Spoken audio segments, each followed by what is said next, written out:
Hello, everyone. I'm Julie Binz. I am at the Basin in South Carolina, and I will tell you a little bit about our science transfer project, interpreting swamp data through exhibits. We have a large team, as you saw, and now because we were fluid and open, thinking collaboratively, it's actually snowballed. So there's more people involved now than even started, but we've got 7 reserves solidly, and lots of other community members and partners. What we are trying to do is share the love of swamp water quality data. So most of us have visitor centers, or even not even visitor centers, a visible swamp station on a trail in some instances that visitors are seeing that aren't necessarily ever interacting with an educator or any type of reserve staff to tell them what they're looking at or what type of data we collect and why it is important. So we do that through signs and exhibits generally. And a lot of our educators are very gifted in teaching verbally to people and explaining and having the time to explain what all of this is and why it's cool and why it's important. But it is definitely challenging to do on a sign or in an exhibit. And so not all of us have that experience of really expressing complex concepts in a sign that also makes people go and walk over to it and spend the time there to learn.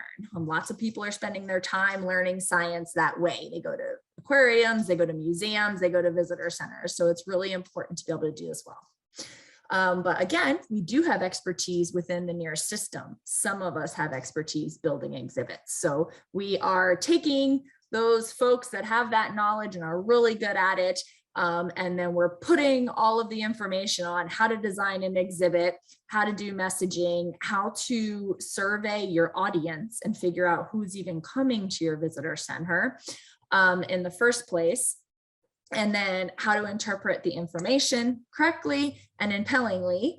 And then we're going to put it all in one spot so that all of the ECs across the country aren't constantly reinventing the wheel, so that it can look at this place, one source, to learn how to work with the contractors and the designers, how to build things that you put on screens and software, and how to do this well. So we have 2 groups of end users. One group of end users are obviously, we're going to build an exhibit at my learning center. So my end users, one of my end users are my visitors to my center. But then another group of end users are the ECs or the staff at the reserve that are going to need to build exhibits at one point. So we've got the outputs we're planning not only as an exhibit at my place, but a guidance. I keep calling it a guidance document. It's not gonna be a document, you know, a website or something, of all exhibit design and data interpretation resources will be available for all ECs to use in the future. So those are the 2 major outputs.